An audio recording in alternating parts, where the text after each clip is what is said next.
What's up, everybody? Chicago Joe here, coming in with another video. Once again, I apologize. It's been so long. I know we've had some big news that we will address in this video today. We've had some big news though since the last time I've been able to make a video. So I'm coming at you today with some particularly big stuff. Last time we talked, the last video I made was when Adam Schefter reported that the Bears were actually their board had voted to move to Indiana, and barring anything crazy, it was quote unquote a done deal. I still think that's the case, but the state of Illinois is doing a lot of stuff. There's some legislators downstate that are trying to throw bills together. I know Pritzker has mentioned doing everything he can to keep them there. Brandon Johnson continues to do nothing. That's Brandon Johnson for you, but it sounds like there's still some people downstate who think that this is not necessarily a done deal. And I say what you want, but I mean, had they had this kind of ambition and this sense of urgency 3 years ago, 4 years ago, 5 years ago, this might not have been an issue. But now here we are. The Bears have to keep putting pressure on them to kind of get anything done, and now they voted. Last time we talked, I said it's a done deal. I pretty much have resolved myself to Hammond being the home of the Bears. But there's a lot of stuff that's bubbling, almost too much smoke in the air for me to say, okay, well, that's not a fire. So somebody, I don't know how reliable the source is, but somebody did say they called the, I forgot what office it was in Indiana, but they asked, like, are there permits? Like, are they going to start building? Have they filed the necessary permits? And the answer is no. There's no permits. And who knows how reliable this source is and how reliable this person that talked to them on the phone in the office was. But they also mentioned that piece of land in Hammond is, it's kind of swampy. It's not far from the lake. I know it's kind of low lying, and there's talks that maybe even a big time dome stadium, there's not enough solid ground there to make it work. And there's a lot of logistical nightmares to a stadium being built on that specific location that the Bears have said that they are going to move to. So everything that being said, I know the Bears have spent hundreds of millions of dollars to buy the property in Arlington Heights, tear down the old racetrack. They've done architectural designs. They've spent a lot of money advocating for the Arlington Heights location. And to be honest, it's been clear all along that Arlington Heights has been their preferred destination. They did flirt with the lakefront, but the slightest bit of resistance to that, and the Bears were immediately, hey, I'm out. I'm not doing this anymore. So it's clear that Arlington Heights has been priority number one since day one. I think Indiana has always been a bargaining chip. And honestly, last time I heard done deal, I trust Adam Schefter. I think his sources are best in the league. But I'm looking at this now, and the way I'm seeing it is I still think they're trying to get a special session called. I think they're still trying to see what they have. They don't want to abandon hundreds of millions of dollars they've spent on a piece of property that's frankly going to sit vacant, and they have to pay property taxes. That's how property taxes work. If you're the owner, I don't know how it is without a building on it. I'm sure it's significantly less, but they're going to be paying taxes every year on that piece of property that it sits there vacant. So it's kind of a money hole right now, and I think they would have gotten rid of it by now if Hammond was such a done deal. I think they would have been shopping it to see who wants to buy that piece of land, and I don't even know if there's someone out there who would buy it. But to me, it seems like we're still in that ploy phase because there's a lot of questions about the Hammond, Indiana location, and we'll see. We'll see where the Bears are at. I don't know if we talked last time, more Bears news, but Caleb Williams is on the cover of Madden. For those of you gamers like myself, that's kind of a concerning. I think Mahomes is the only one who's ever been on that cover who hasn't had an issue. I think even Tom Brady was on the cover and then tore his ACL the next year. So I say what you want to say, but he says he's going to buck the trend. I think it's great exposure for him and the Bears to be on the cover of Madden, but I sure hope with the toughest schedule in the league that doesn't lead to a little bit of a curse. I mean, I'm not the most superstitious guy, but that's a pretty solid statistic that only one or two people in history have defied the odds on being on the Madden cover. So we're not going to spend a whole lot of time on that. So Moving on to the biggest news of the last few days, the Bulls have hired Tiago Splitter as their head coach. So I would be hard pressed to believe that Tiago was their top choice. But with Sweeney going to Orlando, you can see that I think he might have been their top choice, but he very quickly chose another position. He didn't want to wait around. I think Tiago is going to be one of the better choices of that. I think Mike Nori was going to be a good one too. Minnesota has shown how they can turn themselves into a contender in the West, and it's you know big thanks to everything he's done there. I think he would have been a great choice.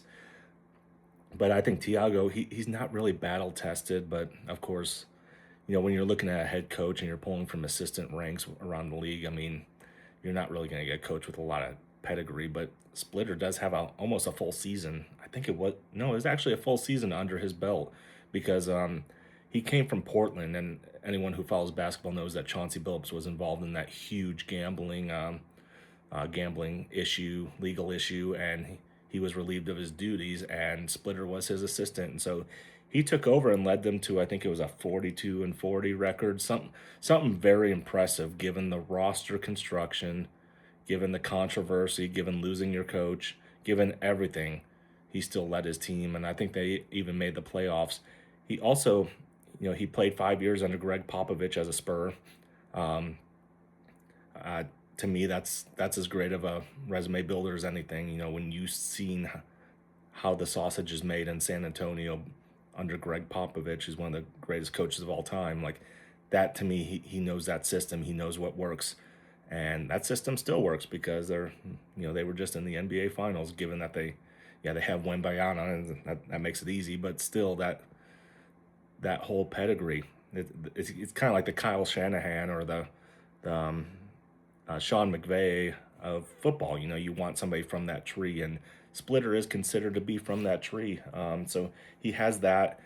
He worked with Steve Nash in Brooklyn as a scout, and then eventually player development. But I guess and he also coached the Paris team overseas, so he has some of that European thing, which Europeans are becoming bigger at basketball.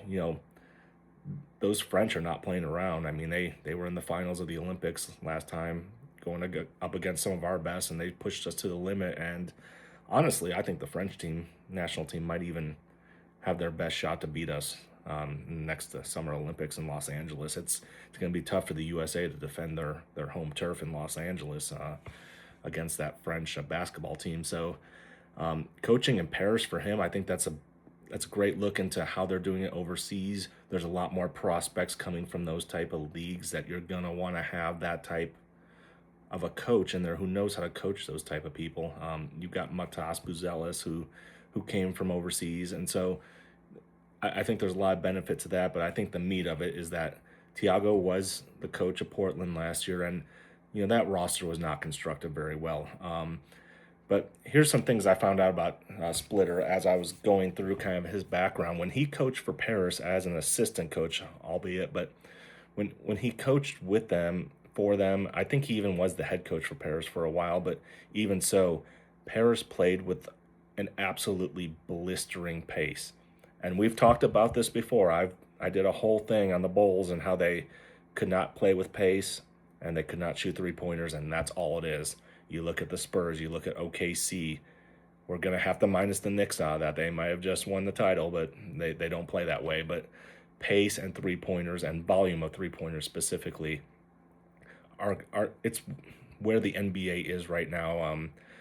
Like I said, the Knicks are an outlier, but minus that, if you want to be a big boy and you want to go play deep into the playoffs, that's how you have to play. And so I looked it up, and he had a blistering pace. He has a really good knack for telling his guys to, like, even the guys who are non-shooters, he said, you have a green light, we need volume. He wants to shoot 42 3-pointers a game, which is ridiculous to me, like the fact that we've gotten into that. But it's a math equation. We've always talked about it's a math equation. It's okay to shoot a little. You don't have to shoot 42% from the field like Steph Curry anymore. You want to shoot more 3-pointers and maybe sacrifice some of that percentage, but have a higher volume of those 3-pointers. And so I looked at it when he went to Portland, and so I said, okay, this is an interesting case because Portland was not constructed to shoot threes and play fast. And they did have a bit of a slowdown from his past coaching gigs, and that's to be expected given the personnel. But they still played fast, and their 3 point volume was ridiculous. And they went from they went from almost last in the league in pace to almost, I think they were third or something like that. So he understands modern basketball. He's proved it. He turned a team of pretty much nobodies in Portland who were washed out, and their coach had gotten in federal legal trouble and for betting on games. And you know here we have all of this minus all that, and Splitter came in and turned that team into a contender. And by contender, I mean I think they made the playoffs. I don't remember if they did or not, but they were close enough. Like, they were better than the Bulls last year, I'll give you that much. So I look at this and I'm like, okay, he's got that modern pedigree. He knows what it takes to survive in this NBA. So I did watch his press conference. One of the things he said is he is very adaptable. He wants a simple, reliable, and he wants to drill home the basics on these guys. He is not a fan of complex offenses. So, some people have said like he puts off a Phil Jackson vibe. I don't think so. Phil Jackson had the triangle and he was always tweaking it, and it was fantastic. I love Phil Jackson. He's a hero to me. But it sounds like Splitter wants to take this team into a more basic. He said he's going to drill stuff for 6 minutes at a time. He's going to drill them in very basic stuff so they can make quick decisions. They want to be like OKC. And I don't know if anyone saw that highlight. There was a highlight from the Thunder this past year in the playoffs, so where they had one of those things where you always say you want that one extra pass before you shoot. Well, they had like 3 extra passes before they would shoot.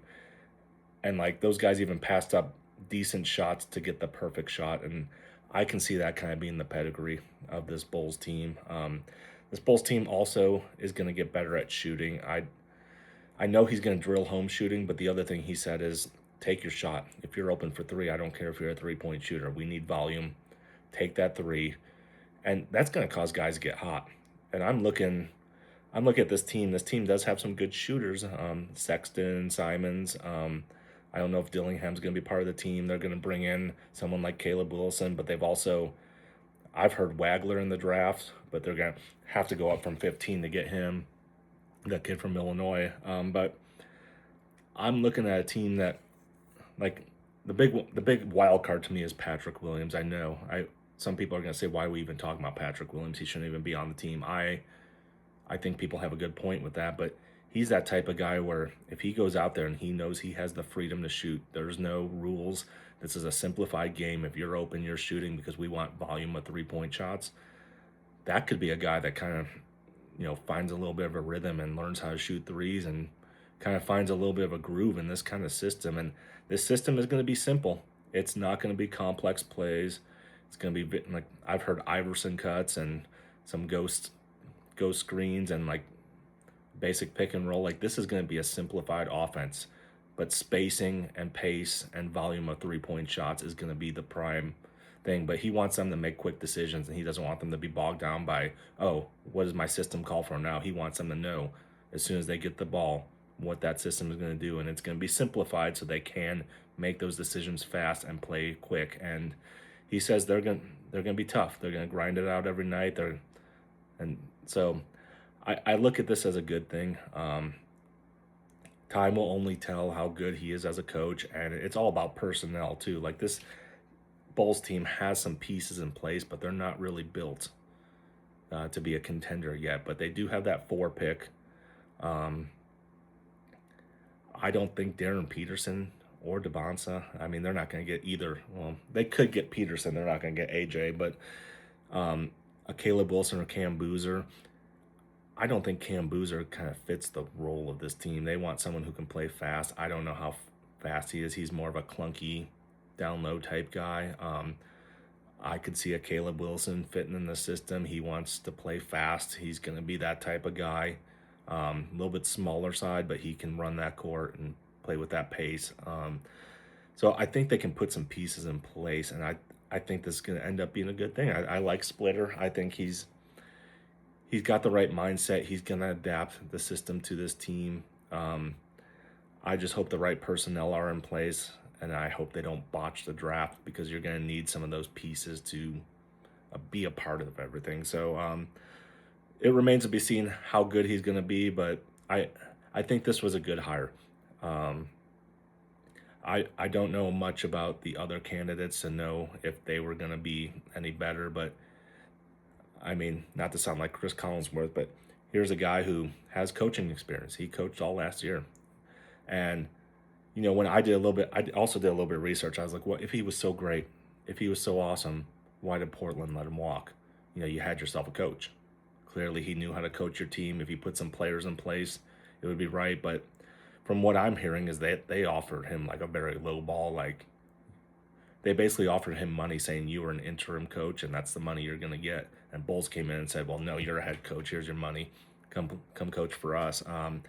I did look at some message boards. Portland fans are not happy that he's gone. And that's a very good thing for us, of course. But they're not happy he's gone. It's not like oh, well, he was only an interim, so we lost. No, they're upset that he was not offered something. And we have to look at the past of this franchise. This is the franchise that had Damian Lillard in his prime, and he was an absolute force in scoring. He was taking them to the playoffs, and he left because they wouldn't put anybody around him. They tried. They put a few like budget pieces around him, and they weren't bad players, but they did put some pieces around him, but they weren't going to take him to the next level. They weren't going to give him the support he wanted. That's why he went to Milwaukee. But you know, to squander away a star like that just shows you that Portland's not. I don't know how serious they are and about winning. And if that's the case, then Splitter giving him a lot of money doesn't make sense for them because they know they're not going to put the team around him. And so that's how I look at it. I had the initial concerns of if he was that great, why'd they let him walk? But they didn't. He left because he got a better offer to go coach a legendary organization in a major market. And I mean, I'm sure there's a lot of people out there who, if you gave him a bag of money and said, come coach for the Bulls where Michael Jordan once roamed, like to me, that's a way better deal. So I'm glad we have him. I'm optimistic about it, although it is the Bulls organization. We also have the most important draft we've had in a long time. This is going to define the next 5 to 10 years. Like, all drafts are important, but having 2 first-round picks in this one with the ability to potentially take on some crappy contracts and move up, and I've heard John Morant rumors. I don't know how he really fits that style of play, but I think this is going to be the most important draft because this is the one that's going to define Bryson Graham and give Splitter the team that he needs to be able to implement his system. So, like I said, all drafts are important, but having 2 picks and then we got all those second round picks, and we'll have more number 1 picks, but this having the 4th pick is huge, and having the 15th is just equally as huge. And so this is where we're going to make our money, not on the other drafts. This is the draft that has to be done. So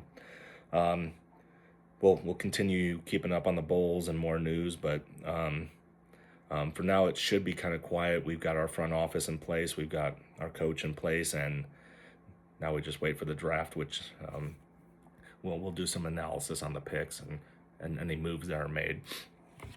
So going in, last thing for today, we do need to talk about Cubs. And actually we'll talk a little UFC after this too, because we had some interesting stuff going on there. But let's talk about the Cubs. I mean, I fully understand that in past videos I have, and I apologize, I gotta check the time here. I have an appointment I have to get to, so I fully understand that the Cubs. I said let's push the panic button at a certain time in one of my latter or former videos.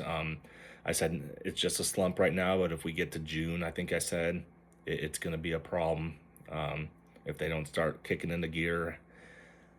I know I said that, but I've seen enough from the Cubs in the last 2 weeks, and I'm like, okay. I mean, it's not great. It's not trending as up as I need it to, but they're not as lowly as they were in May. So in May, they could not score runs, they could not stop runs, and they were losing the teams they shouldn't have lost to. It was, they lost their lead in the division. Now they're in third place behind the Cardinals and the Brewers by 8 games, which to me is a very concerning number. But here's the thing. We've got some things going on. So Matthew Boyd is about to come back. He's in the minor leagues and apparently killing his starts. That's going to bring some much needed stability to the rotation. Cabrera's been okay. But when Ben Brown is your top pitcher over the last 2 weeks, I don't want to take anything away from Ben Brown because that's not fair to him. But I mean, Ben Brown, like I said, he's one of those guys. He can show up and be Cy Young material, or he can show up and give up 10 runs in the first inning. And to me, it's a problem. But when he's your top pitcher, top performing pitcher, it's a problem. Shota continues to struggle. The analysis on him is that everyone's learned the timing on his fastball. When he first came over here, they could not time it, and that's why he looked like he had some nasty stuff, like nobody could hit him. And his fastball's getting timed now. They figured him out, and I don't know if it's a structural thing where he just doesn't have a fastball that can get by people or enough movement on it, or whether it's just he needs to make some adjustments and continue adjusting while the hitters are adjusting to him. He's also apparently looking sluggish. I don't know how long the Japanese season is, but he's had a couple of years now where he's basically done a full season in the major leagues, and it's more of a grind than I'm sure he's used to from Japan. So he continues to be god awful over the last 9 starts. I think he's last 5 starts. He's 1-4 with a 6.88 ERA. It's something awful. At this point, I don't know if he's going to ever come around. He has so many flashes, but we're starting to see a trend now. It's been the last couple of years that, we watched him get lit up, absolutely lit up by Milwaukee in the playoffs last year. And to me, that was kind of okay, this guy's never going to be it. Maybe he was nervous, maybe it was playoffs, but now I'm seeing the same stuff this season. It wasn't nerves, it wasn't playoffs. It's something wrong with the way he's pitching, and they figured him out. And rightfully so, because he was looking like he was going to be dominant when he first came into the league. So we've got that. Justin Steele, I was kind of hoping he would be back by now off his Tommy John surgery. I was really hoping he'd be back by now. I know June he said he'd be back by mid to late June. We're in mid-June, going into late June. But I've been told he's more of a second half of the year now, so he's probably after the All-Star break. So we badly need some pitching back, though. Taillon's coming back pretty soon. We also have some guys in the bullpen that need to come back. So we'll see how it goes. I know Porter Hodge, I don't know how long he's out for, but he's on a 60-day, I think. And then Hobie Miller. So we'll see how some of these guys do when they come back, because they badly need the pitching. And I'm glad we have the insurance policies of a Ben Brown and Javier Assad who can step in and give us some quality starts, and Colin Ray. I don't want to leave him out. As far as the hitting goes, though, it's getting better. It's getting a lot better. I like what I'm seeing. There was a stat the other day that said the most between 2 players on the same team, the most combined runners left on base were between Bregman and Ian Happ. Basically, they were getting on base, and Happ and Bregman were not bringing them in, and that's a very concerning stat, especially with Bregman. He's got to find his groove. We paid a ton of money to get him here. And Happ's always been consistent. I'm not dogging on Happ, but he's got to step up too. And they've started to do that. And so I'm seeing Bregman is starting to hit better, but kind of the fuel behind the recent surge. The Cubs are 5-5 in their last 10, which is good enough to keep them in 3rd place in the Central, but it's not good enough to catch the Cardinals or the Brewers right now. So they got to get better than that. But they scored 8 runs the other night, but Seiya's starting to come around. He's starting to hit a little bit better. He's had a couple home runs. We're starting to see a surge from him. Happ continues to be pretty consistent. He's just got to make sure that when he's got runners in scoring position, he's bringing them in home. I'd like to see more out of Bregman, but once again, we got Dansby Swanson who's stepping up, which I love Dansby. His defense is great, and we've never expected him to be an offensive juggernaut, but when he's the guy that's leading your offense, it's always a recipe for collapse, because at what point is he going to just fall off the face of the earth when it comes to hitting, and if he's the one driving everything, and that's a problem. But the big news that we had was PCA hit for the cycle, which that's only player to do it this year and first for the Cubs in I think 30 years, 20 or 30 years or something like that. But watching him hit for the cycle is amazing. If he starts turning it on, that's going to be the spark this team needs. They're going to start scoring runs, and honestly, this Cubs team is built to score runs. Like they're not. I don't think they're pitching. They don't have a true ace on this pitching staff, and this pitching staff was always meant to be good enough, meant to be to get you over the hump. They're not supposed to go out there and throw shutouts. You're not going to have a Max Scherzer who goes out there and throws a 9 inning shutout complete game and wins a Cy Young. You're not going to have a guy like that on this team. But this team was built to limit the amount of runs because, as we saw the other night, Colorado scored 6 runs on us, and we scored 8. And that's the pedigree of this Cubs team. Is they're built to score runs, and they're built to score more runs than you. It's kind of like, I almost liken them to those Chiefs teams that had terrible defenses. It didn't matter how bad the Chiefs defense was because they're going to score 40 points on you in the Super Bowl. It's like, I think that's the Cubs mentality right now, is we can score enough runs that it doesn't matter how good your pitching is. We're going to outscore you, and our pitching doesn't need to be superstar pitching to do that. And so we'll keep our eye on it. I've heard some trade deadline rumors. We'll see how it goes into, but we also have the All-Star break, and I don't know what's so magical about the All-Star break, but for some reason the All-Star break, I don't know if it's the party atmosphere from the guys who actually get to go to Home Run Derby and play in the All-Star game, or if it's just a reset of having that, I think, 3 or 4 days off. But for some reason, teams can either die out. There's some teams, it's theoretical that the Brewers and Cardinals could get to the All-Star break in July and just fall off the face of the earth afterwards and not be the same team. As much as it's possible that a team like the Cubs or even the Pirates or Reds in our division could hit the All-Star break and go on this unbelievable run afterwards. So we'll see what happens. I don't know why that's so magical. It's kind of like maybe it's just that break is what some teams needed, or that break is what killed some teams' momentum. So we can see what happens after that. I think after that, if the Cubs don't come out better than 5-5 in their last 10, we're going to have an issue, because right now they're not trending towards playoffs, and that's pretty sad for Jed and this team if they don't make the playoffs. That can't happen. You got to build the team better.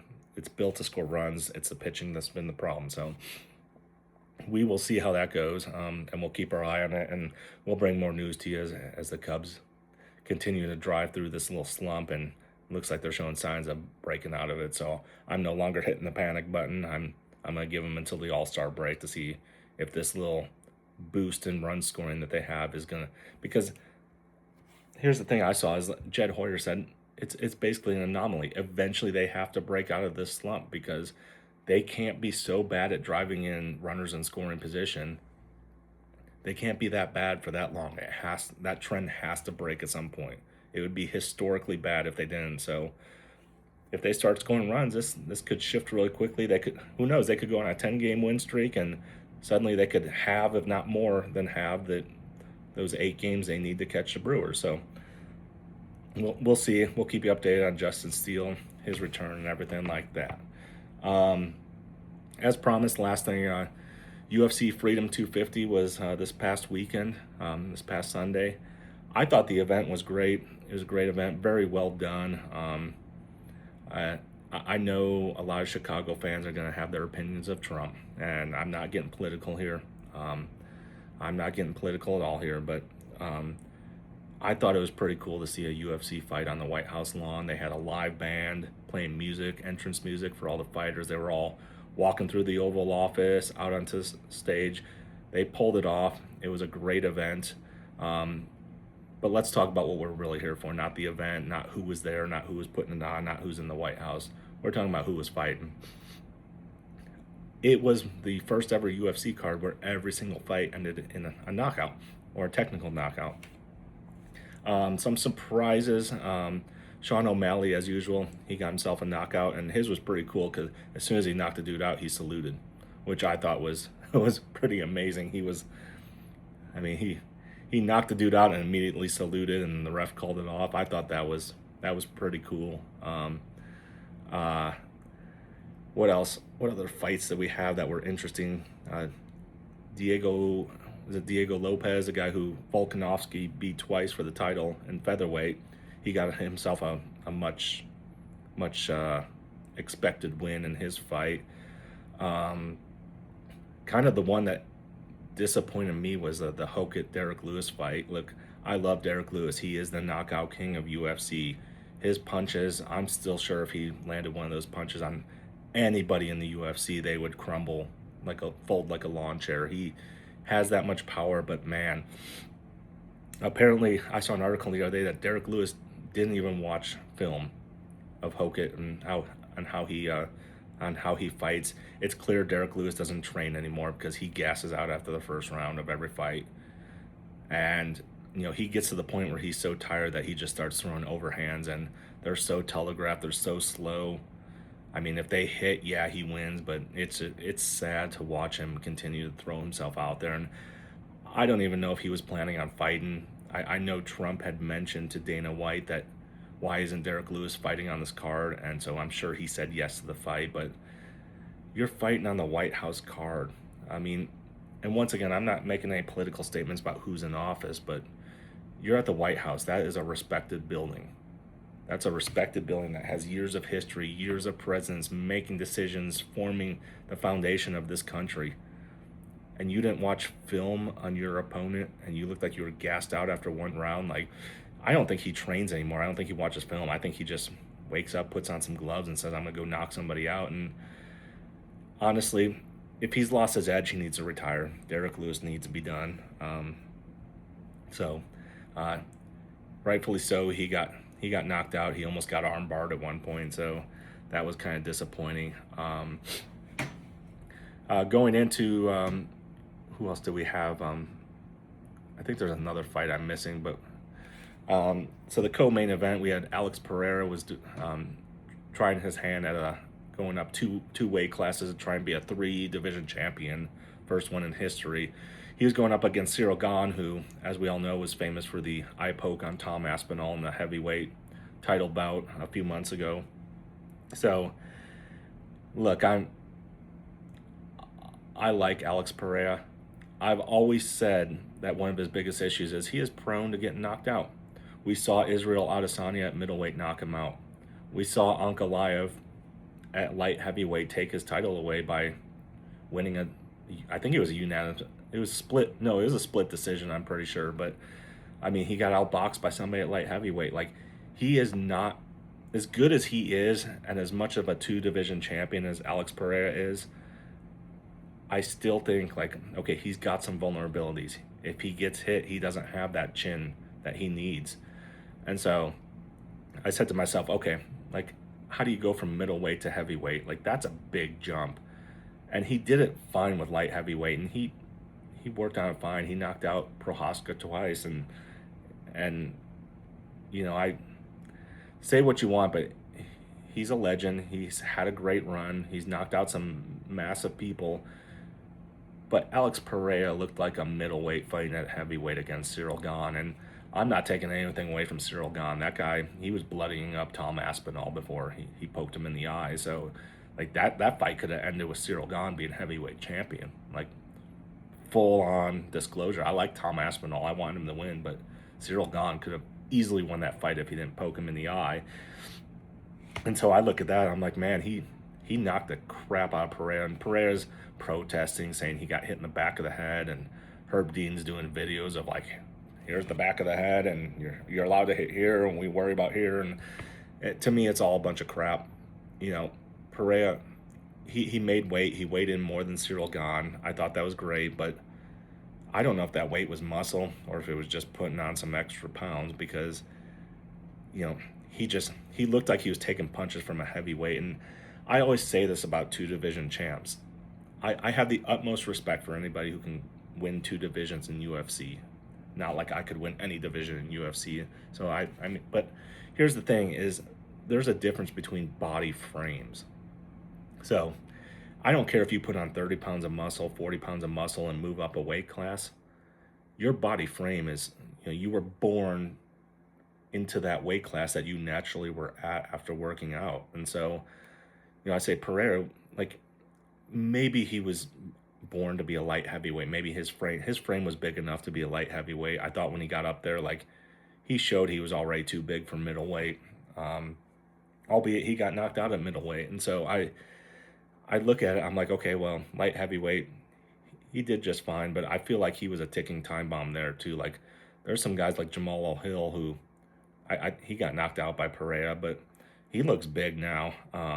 Carlos Ulberg, he's got knockout power. He could have knocked out Pereira. So I'm looking at it and going like, that's a difference in frame. Like when you've taken so many middleweight punches over your career, and now you've taken some light heavyweight, but now you move up to heavyweight and you got someone like Cyril Gahn hitting you in the face. That's a big difference. That's a body frame coming at you, and that's way different than just trying to put on a few pounds and fight somebody at middleweight like that. He felt the full power of a heavyweight punch, and I give him credit for trying it, but he says he's staying at heavyweight, but who knows where the heavyweight division's going on. We now have Cyril Gahn, the rematch against Aspinall that ended in a no contest because of the eye poke. So that's going to happen at some point. So after that happens, we'll see. Does Pereira get his? He's probably gonna have to fight someone else, and I'm gonna call for Josh Hokett versus Pereira. I think those are two guys. Pereira is a better boxer. Alex is a way better boxer than Hokett, but Hokett's got that heavyweight power, and we're gonna see can Alex Pereira, can he survive in that heavyweight division, because he felt those punches and they were a lot different than anything middleweight or light heavyweight threw at him. He felt some heavy punches, and so I'd like to see him fight somebody else up there.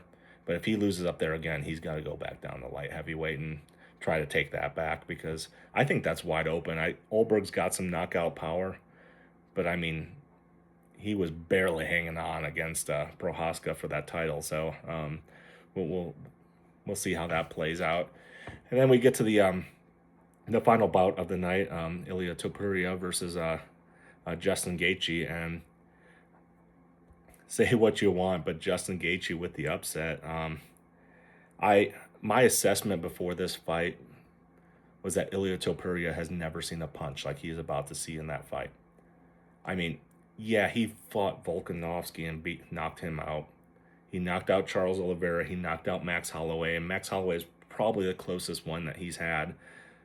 But he has never seen a puncher like Gaethje, and so I think it was kind of telling. He got really aggressive. He came in. I mean, that's his personality. He had a celebration party the night before the fight. He changed his record on his profile the night before the fight. Like he was that confident, and he came out aggressive. And he had that second round where he almost got the leg triangle, or the leg triangle from the sitting position on Gaethje, and he had knocked him in the liver a couple times, and those shots really hurt. You could hear Gaethje when he got back to his corner after that second round. He said that was a good body shot. Like he was hurting after that. But I mean, the fact that his face got bloodied up the way it did, like that shows you how hard those punches hit. And this is once again, to my point, two division champions, all the respect in the world, but those body frames are different. Topuria, the biggest body frame he had seen was maybe Holloway. And Holloway doesn't hit nearly as hard as Gaethje does. And Oliveira, he has knockout power, but he's not a striker. He's a grappler. And so, like, the fact that he knocked him out, like, those punches he was seeing were nothing near those monster cannons coming in from Gaethje. And Gaethje had a great strategy of going in low, getting the clinch, and then turning that into an uppercut and poking at the face with a jab. And yeah, that went about as he thought it would. And people get mad at him for quitting on the stool, but man, like he couldn't see out of either eye. He had a broken orbital bone. He had taken that knee at the end of that fourth round, that where Gaethje stood up and then just pummeled a knee into his the bottom of his side of his ribs.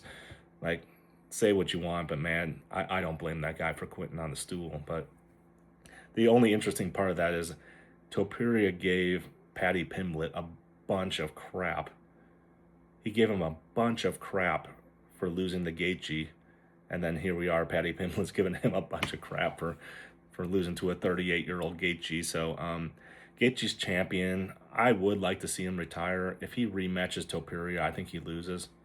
I think Topuria, if he comes in with a different strategy, it'll end in a loss. I mean, he's still a great fighter. So he's got a 180-day medical suspension though. So it's going to be a while. I wonder if Topuria comes back and gets another title shot, or I wonder if it becomes let's give somebody else a shot. Do you do a Pimblett versus Gaethje for the title number 2? I mean, those two went the distance. They both, and Pimblett took those punches way better than Topuria did, and so we'll see if that's a thing. Like, I wonder if they do that, or the other option is you can have Charles Oliveira fight Gaethje. I mean, he's beat him once before, but BMF for the title. Put the BMF on the line, the title on the line, put it all on the line. Have one person soak it all up. So that's also an option. And then there's other options like Arman Sakarian. Like, we could give him a title fight, but we'll see. He doesn't. I don't know if he really wants a title fight, or if he wants a fight. Like, we'll see. Like, that would be a different one for Gaethje though, because then he would have to really work on his wrestling, and that would be a whole different beast. So there's a lot of good options there at lightweight. So overall, I think it was a great fight card. We got the upset of the last decade there. I thought it was super interesting to watch two guys throwing punches, injuring each other. I mean, it was everything I'd hoped it would be. So that's all I have for you guys today. I appreciate everyone, and we'll see everyone next time.